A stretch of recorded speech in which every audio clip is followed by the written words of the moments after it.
Good morning students. हमने last lecture में microsporogenesis पढ़ा था। तो जब एंथर के अंदर पोलन ग्रेन्स बनते हैं तो अल्टीमेटली क्या प्रोसेस होगा कि यहाँ पे पहले कितने सेट थे? 4 सेट थे बेटा। तो ऐसे सेट थे बेटे, ये थे। तो जब पोलन ग्रेन्स बन रहे हैं यहाँ पे, तो ये जो टपेटम लेयर होती है ये इससे न्यूट्रिशन लेते हैं, बाहर मिडल लेयर खत्म हो जाती है और बेटा इस साइड ये सारा कॉलम जो है ये एक चैम्बर बन गया बेटे। ऐसे देखो, ऐसे मतलब 4 की बजाय अब 2 चैम्बर बन गए हैं एंथर में। अब जब चैम्बर बन गए हैं इसके अंदर और फिर ये सेल्स ड्राई होती हैं यहाँ पे और यहाँ से ये एंथर खुल जाएगा बेटे। ऐसे एंथर यहाँ से खुल जाएगा और यहाँ से पोलन ग्रेन्स ऐसे बाहर आ जाएंगे। So this is called as dehiscence of anther. This is called dehiscence of anther. ये प्रोसेस कैसे चलता है? जो मिडल लेयर डिजनरेट हुई है, यहाँ से सारी सेल्स डिजनरेट हो गई और जो टपेटम लेयर थी, आपको पता है टपेटम लेयर क्या प्रोवाइड करती है? न्यूट्रिशन। किसको प्रोवाइड करती है? एमएमसी को, माइक्रोस्पोर मदर सेल्स को। तो टपेटम लेयर क्या करती है? मिडल लेयर से न्यूट्रिशन लेती है, प्रोवाइड करती है। अल्टीमेटली फिर क्या होगा? ये भी डिजनरेट कर जाएंगे, ये डिजनरेट कर जाएंगे बेटा। तो दोनों साइड क्या बच जाएगा? 2 ही चैम्बर बच जाएंगे। अब मैच्योर एंथर के अंदर आप कह सकते हो, in mature anther what happens, there are 2 pollen sacs. 2 ही चैम्बर बचे हैं बेटा, 2 pollen sacs in place of 4। बीच में से मिडल लेयर खत्म हो चुकी है। तो ड्राई सीजन में डेसेस कब होगा? डेसेस का मतलब बेटा ये जो ब्रेकडाउन होगा, डेसेस किस सीजन में होता है? ड्राई सीजन में होता है एंथर के। तो what happens here? Loss of water from the endothecium cells. अब इस प्रोसेस को हम अगर पढ़ें कि डेसेंस यहाँ हुआ कैसे, तो यहाँ पे जो सेल्स थी वो कौन सी थी बेटा? सबसे बाहर थी जैसे ये एपिडर्मिस, एपिडर्मिस के बाद ये थी एंडोथीशियम सेल्स। तो एंडोथीशियम सेल्स ड्राई हो जाती हैं due to loss of water. मैं फिर से रिपीट कर रहा हूं, मैच्योर एंथर में मिडल लेयर की सेल्स खत्म हो गई, टपेटम लेयर खत्म हो गई, तो 2 पोलन सैक बच गए। ऐसे देखो, ये 2 पोलन सैक्स। अब यहां पे ये एंडोथीशियम सेल्स। अब ये डेसेंस होता कैसे है? जो एंडोथीशियम सेल्स होती हैं बेटा, एंडोथीशियम कौन सी थी? एपिडर्मिस के नीचे वाली। ये सेल्स ड्राई होती हैं लॉस ऑफ वाटर से, पानी निकल जाता है बेटा इनका। इनके लॉस ऑफ वाटर से ये सेल्स फिर कॉन्ट्रैक्ट करती हैं। यहां पर ये वाली सेल्स जहां पे स्टोमियम बनेगा, यानी जहां डेसेंस होगा, वहां पे ये सेल्स कॉन्ट्रैक्ट करेंगी। These cells contract to form the structure which is called as stomium. जैसे यहां पे कॉन्ट्रैक्शन होगा, यहां से ये सेल्स टूट जाएंगी और यहां से पोलन ग्रेन बाहर आएगा। इस ओपनिंग को कहते हैं बेटा स्टोमियम। स्टोमियम, यस बेटा। तो जैसे लॉस ऑफ वाटर हुआ, मैं फिर से रिपीट कर रहा हूं, कैसे स्टोमियम बनता है। बाहर वाली लेयर कौन सी थी बेटा? एपिडर्मिस। एपिडर्मिस के बाद क्या होती है? एंडोथीशियम। एंडोथीशियम सेल्स ड्राई करती हैं, उनमें लॉस ऑफ वाटर होता है, सेल्स कॉन्ट्रैक्ट करती हैं। लेकिन एक प्रॉब्लम यहाँ ये आती है कि इनर और रेडियल वॉल कॉन्ट्रैक्ट नहीं कर सकती, क्योंकि वहां पे फाइब्रस थिकनिंग थी, आपने शुरू में पढ़ा था। जबकि आउटर थिन वॉल्स होती हैं वो कॉन्ट्रैक्ट करती हैं और इस कॉन्ट्रैक्शन के कारण यहाँ पे स्टोमियम बनता है और फिर पोलन ग्रेन रिलीज होते हैं। एक बार फिर रिपीट करो बेटा, मैच्योर एंथर। मैच्योर एंथर में पहले क्या थे? 4 पोलन सैक्स थे, अब कितने रह गए? 2। 2 क्यों रह गए? क्योंकि टपेटम लेयर न्यूट्रिशन प्रोवाइड करती है, मिडल लेयर खत्म होगी, टपेटम खत्म होगी। मैच्योर एंथर के अंदर कितने पोलन सैक बचे? 2। कवरिंग की सेल्स कौन सी थी? एपिडर्मिस। एपिडर्मिस के नीचे कौन सी सेल्स है? एंडोथीशियम। मैच्योर एंथर में जब ये स्टोमियम बनने वाला होता है उस टाइम जो एंडोथीशियम लेयर होती है ये सेल्स पानी रिलीज करती हैं, लॉस ऑफ वाटर होता है। जैसे ही लॉस ऑफ वाटर होता है तो ये सेल्स कॉन्ट्रैक्ट करती हैं। इनका कॉन्ट्रैक्शन जब होता है तो यहां से ये वॉल टूट जाती है और पोलन ग्रेन्स रिलीज होते हैं। ठीक है बेटा। अब इसके बाद है नेक्स्ट कंसेप्ट बेटा, जो पोलन ग्रेन यहां से रिलीज हुआ है। अब कई बार एग्जाम में पूछ लेते हैं कि प्लांट्स में मेल गेमीट क्या है, व्हाट इज मेल गेमीट, तो बच्चे आंसर करते हैं pollen grain. Pollen grain, this is wrong. Pollen grain is not the male gamete. It is male gametophyte. Pollen grain is not gamete. It is male gametophyte. याद रखिएगा, ये वो structure है जहां से गैमीट बनेंगे। अब जो डेवलपमेंट होती है, जो पोलन ग्रेन, अब जैसे मैंने आपको बताया कि एंथर के अंदर, जैसे ये एंथर बेटा, इस एंथर में अभी हमने पढ़ा यहां स्टोमियम बना और यहां से पोलन ग्रेन रिलीज हो गई। अब पोलन ग्रेन में जो लास्ट हमने पढ़ा था कि पोलन ग्रेन के अंदर एक न्यूक्लियस होता है, कैसा, हैप्लॉइड। बाहर कौन सी लेयर होती है, एक्साइन और इंटाइन। तो क्या ये इसी फॉर्म में ही रिलीज हो गया? नहीं, यहां पे कुछ चेंजेस आते हैं। ये होते हैं बेटा डेवलपमेंट ऑफ मेल गैमेटोफाइट। ध्यान से सुनना बेटा, डेवलपमेंट ऑफ मेल गैमेटोफाइट। कैसे डेवलपमेंट हुई यहां पे? मेल गैमेटोफाइट की डेवलपमेंट, जो शुरुआत में एक न्यूक्लियस बनता है पोलन ग्रेन में, वो डिवाइड होता है। जैसे ये पोलन ग्रेन अभी अंदर ही पड़ा नहीं है, ये यही है अभी पोलन ग्रेन, अभी हम इन सिटू पढ़ रहे हैं। मतलब जब वो यहां एंथर में है, कहां पे है वो, एंथर में, means you can say inside anther, अभी यहां से निकला नहीं है। तो इस पोलन ग्रेन के अंदर, ये पोलन ग्रेन बेटा, इसका एक न्यूक्लियस था, कैसा, हैप्लॉइड। इसके बाहर कवरिंग कौन सी थी, ये इंटाइन और एक्साइन की कवरिंग थी। एक्साइन कवरिंग किसकी बनी होती है, स्पोरोपोलेनिन की बनी होती है। इंटाइन किसकी थी, पेक्टोसेलुलोज की, पढ़ चुके हैं। अब जो ये न्यूक्लियस था ये डिवाइड करता है माइटोसिस से, डिवाइड बाय माइटोसिस। माइटोसिस का मतलब एक से दो न्यूक्लियस बनेंगे सेम, लेकिन ये डिवीजन कैसी होती है, अनइक्वल। मतलब अब जो डिवाइड करेगा वो अनइक्वल माइटोटिक डिवीजन करेगा। दो अनइक्वल सेल बनेंगी, एक तो बनेगा छोटा न्यूक्लियस बेटा, देखो अब ये इस न्यूक्लियस से यहां पे अब दो न्यूक्लियस बन रहे हैं। एक न्यूक्लियस बन गया स्मॉल न्यूक्लियस, ये इसमें क्रोमोसोम कितने, n, और दूसरा न्यूक्लियस जो बनता है वो थोड़ा बड़ा बनता है, ऐसा, इसमें भी क्रोमोसोम कितने, n। तो माइटोसिस से यहां पे एक स्मॉल न्यूक्लियस बनता है जो नियर द वॉल होता है, ये यहां बनता है, नियर द वॉल, यहां पे।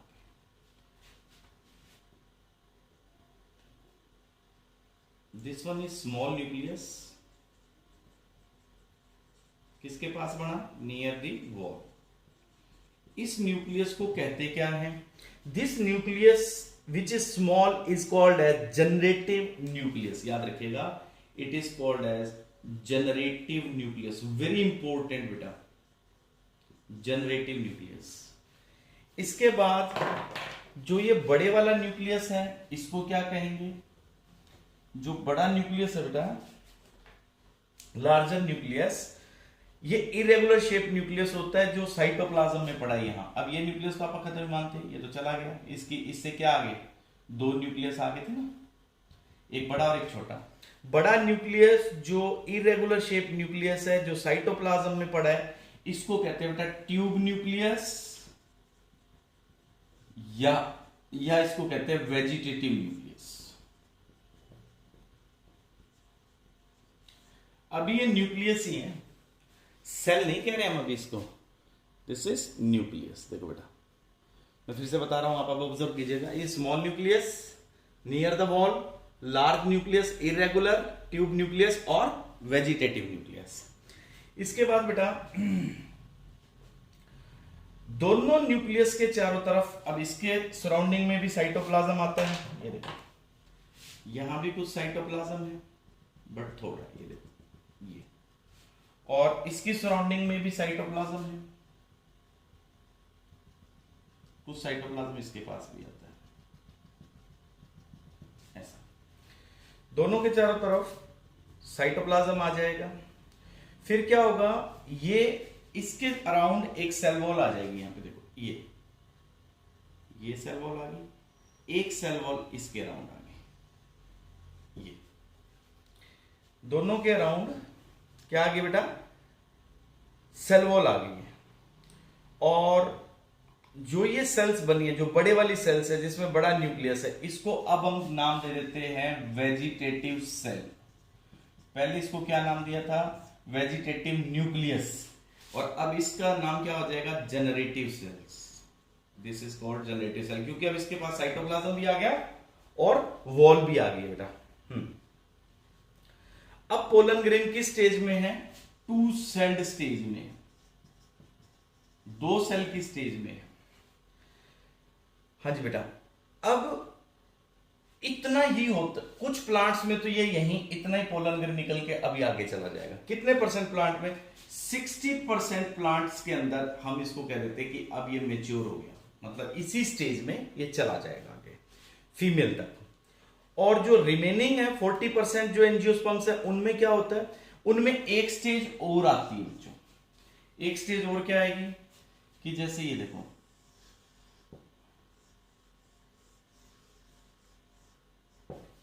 बाकी जो बच गई हैं 40% प्लांट्स और जो हैं, उनके अंदर एक चीज और आती है अब, कि ये जो स्मॉल न्यूक्लियस था यानी जनरेटिव न्यूक्लियस, ये जो सेल थी जनरेटिव सेल, इस जनरेटिव सेल के अंदर, इस जनरेटिव सेल के अंदर पहले क्या था, एक न्यूक्लियस था, ये फिर से डिवाइड करता है और एक न्यूक्लियस और बना लेता है। देखो, अब 3 न्यूक्लियस हो गए ना इसमें, एक तो ये वाला हो गया, ये वाला देखो बड़े वाला इरेगुलर शेप, ये क्या होगी, वेजिटेटिव सेल, और ये कौन सी सेल होगी बेटा, जनरेटिव सेल। अब इसके पास टोटल कितने न्यूक्लियस आ गए, 2 और 1 ये, तो 3 न्यूक्लियस वाली सेल होगी। तो अब ये 3 न्यूक्लियस जो है ये अलग अलग सेल्स में, यहां पे इसकी सेल अलग हो जाएगी, ये एक सेल बन जाएगी बेटा, एक सेल ये बन जाएगी, 2 और 1 है 3। तो अब किस स्टेज पे रिलीज हो रहे हैं, 3 सेल्ड स्टेज के ऊपर। मैं फिर से रिपीट कर रहा हूं, पोलन ग्रेन में पहले एक न्यूक्लियस था, वो माइटोसिस से अनइक्वल डिवाइड किया, एक छोटा एक बड़ा, बड़े न्यूक्लियस के चारों तरफ साइटोप्लाज्म आ गया, छोटे पे भी आ गया। छोटे वाले को हमने क्या कहा, जनरेटिव न्यूक्लियस, और बड़े को हमने क्या कहा, ट्यूब न्यूक्लियस। जब साइटोप्लाज्म और सेल वॉल आ गई तो क्या नाम हो गया, वेजिटेटिव सेल। इस स्टेज पे 60% एंजियोस्पर्म में यहां इतना ही काम होता है, बाकी जो 40% है उनमें ये एक बार फिर डिवाइड करता है, तो 2 बनती हैं जनरेटिव सेल्स और एक होती है वेजिटेटिव सेल। इसको कहते हैं 3 सेल स्टेज।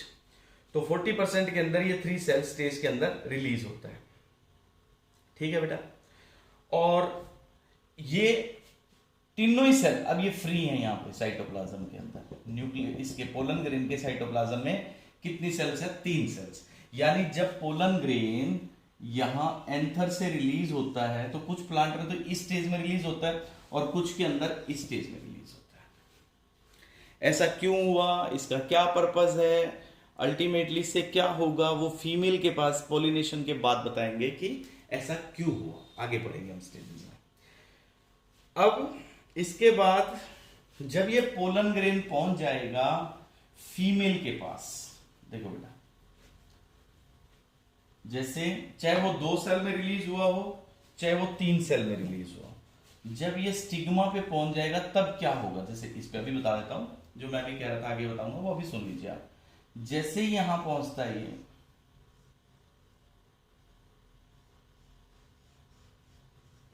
चाहे वो 2 सेल्ड में पहुंचा हो चाहे वो 3 सेल स्टेज में पहुंचा हो। 2 सेल में अगर पहुंचा है तो यहां आने के बाद 3 हो जाएगा, और 3 सेल में पहुंचा है तो वो 3 ही रहेगा। व्हाट विल हैपन हियर कि स्टिग्मा के ऊपर जाने के बाद पहले तो ये रिकॉग्नाइज करता है। रिकॉग्नाइज का मतलब कि ये पहचानता है कि क्या ये मेरी ही स्पीसीज का पोलन ग्रेन है। यहां पे कंपैटिबिलिटी टेस्ट होता है कि जैसे कि ये जो पोलन ग्रेन आया है ये किस प्लांट का है, जिस फ्लावर का ये फीमेल पार्ट है उसी स्पीसीज का ही पोलन ग्रेन आ जाए तो उस कंपैटिबिलिटी टेस्ट पास हो गया। जब ये आइडेंटिफाई हो जाएगा उसके बाद ये स्टिग्मा यहां से पानी और शुगर एब्जॉर्ब करेगा। मतलब पोलन ग्रेन जब स्टिग्मा पे पहुंच गया फीमेल वाले पार्ट पे, यहां पे वाटर प्लस शुगर एब्जॉर्ब करेगा। इससे क्या होगा, यहां पे क्या न्यूक्लियस थे बेटा, 2 तो थे सेल किसकी, जनरेटिव की, और एक बड़ी सेल किसकी थी, वेजिटेटिव की। तो जब ये एब्जॉर्ब करेगा तो उससे क्या होगा, volume of cytoplasm increases.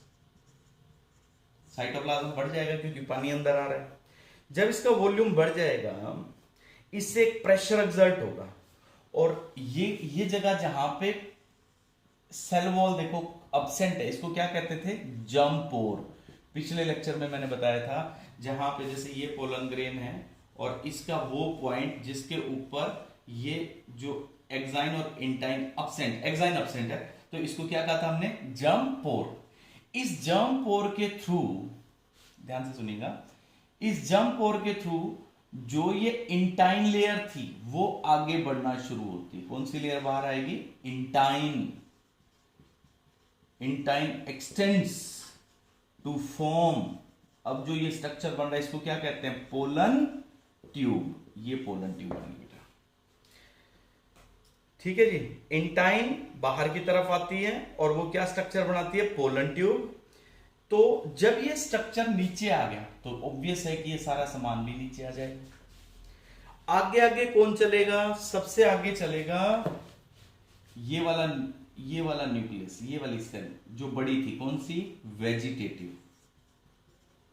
Vegetative आगे चलेगी, और जो 2 मेल गैमीट्स थे जिनको हमने कहा था जनरेटिव सेल, वो यहां पीछे पीछे चलेंगे। देखो इस जगह पे ये N,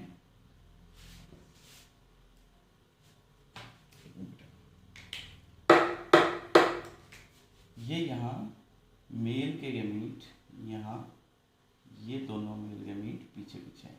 देखो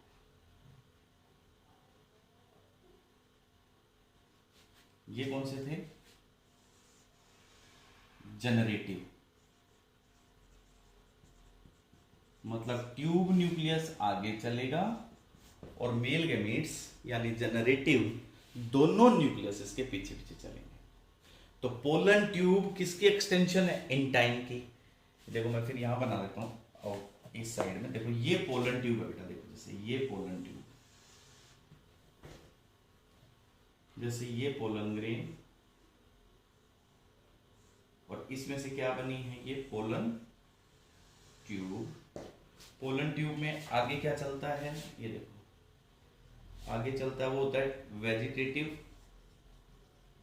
या फिर ट्यूब सेल न्यूक्लियस, और पीछे क्या चलता है बच्चों, पीछे इसके चलते हैं ये मेल गैमेट्स, जनरेटिव।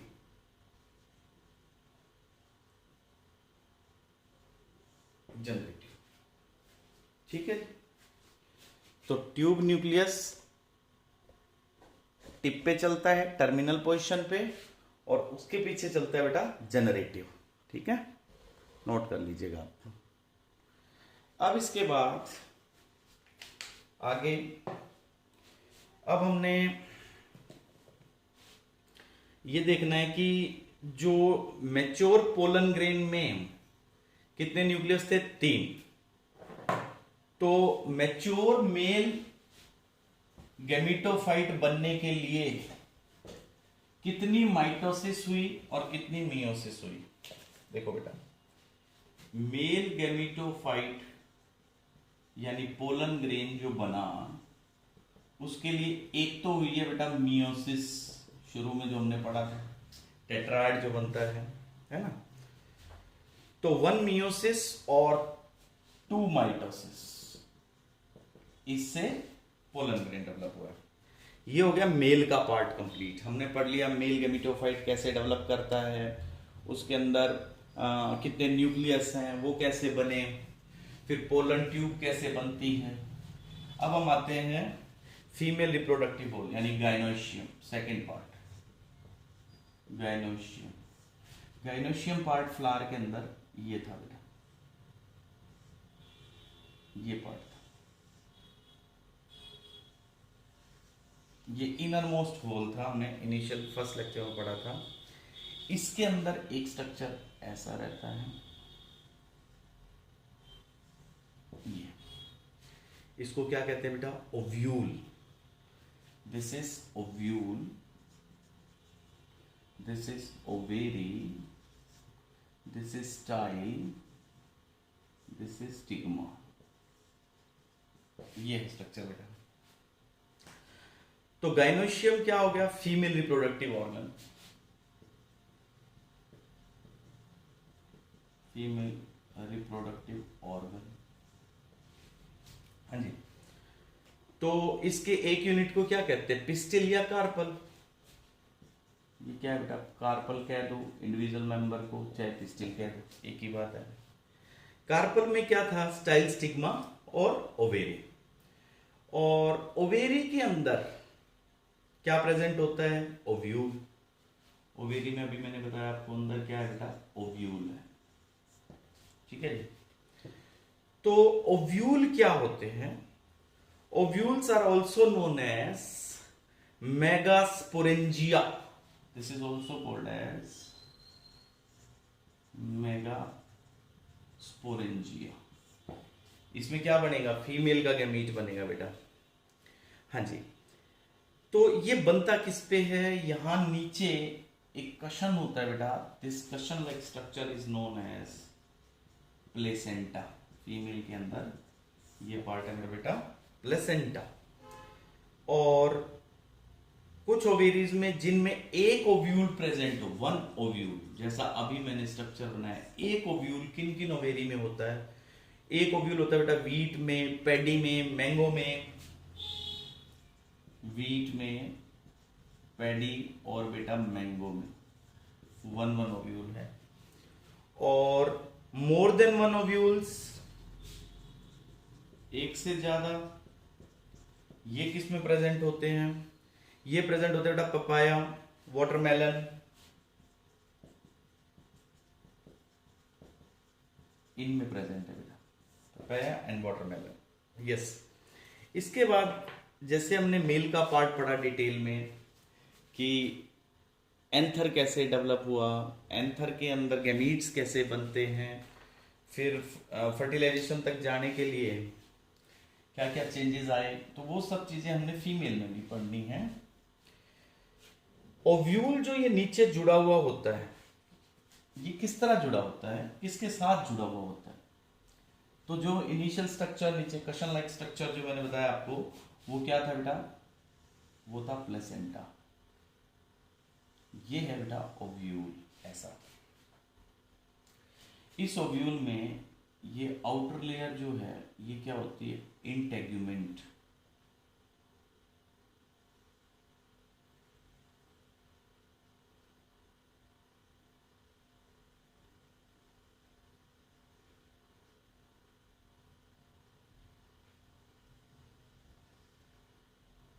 ये ओके, ये पीछे जो एंड है इसको क्या कहते हैं, कैलाजा एंड। नीचे जो होता है ये माइक्रोपाइल, माइक्रोपाइल बेटा। इसके बाद इसमें जो सेल्स मिलती हैं यहां पे, ये इस जगह पे, यहां पे पैरेन्काइमेटा सेल्स मिलती हैं, इनको कहते हैं nucellus, these are called as nucellus. इसके अंदर, अच्छा ये बाहर क्या, आउटर इंटेग्यूमेंट, और ये हो गया बेटा इनर इंटेग्यूमेंट। अंदर इसके जो स्ट्रक्चर मिलता है एम्ब्रियो सैक, यहां पे एक स्ट्रक्चर आपको यहां पे ऐसा मिलेगा, ये इस तरह, this is called embryo sac. इस एम्ब्रियो सैक के अंदर आपको 8 न्यूक्लियस मिलेंगे बेटा। यहां पे ऊपर, यहां पे 3, यहां सेंटर में 2, और नीचे आपको यहां पे 2 बीच साइडों में, और बीच में आपने, ये होता है एग अपरेटस बेटा, ये स्ट्रक्चर, ये। तो अपर जो 3 सेल्स हैं they are called as antipodal, these are called as antipodal. नीचे जो सेल्स हैं इनमें जो 2 ब्लू कलर की हैं उनको कहते हैं साइनर्जिड्स, और जो सेंटर में है, जो रेड कलर में दिखाई है हमने, that is called as egg. तो 2 साइनर्जिड है बेटा, एक एग है। इन दोनों को, तीनों को मिलाकर के कहते हैं एग अपरेटस। साइनर्जिड्स और egg collectively called as egg apparatus. अब इसके साथ बेटे यहां पे एक स्ट्रक्चर है ऐसा।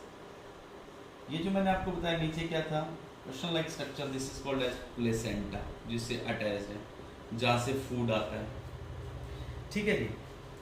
और ये स्ट्रक्चर जो ट्यूब लाइक स्ट्रक्चर है जिसमें वेस्कुलर बंडल है, इसको कहते हैं बेटा फ्यूनिकल, फ्यूनिकुलम या फ्यूनिकुलस।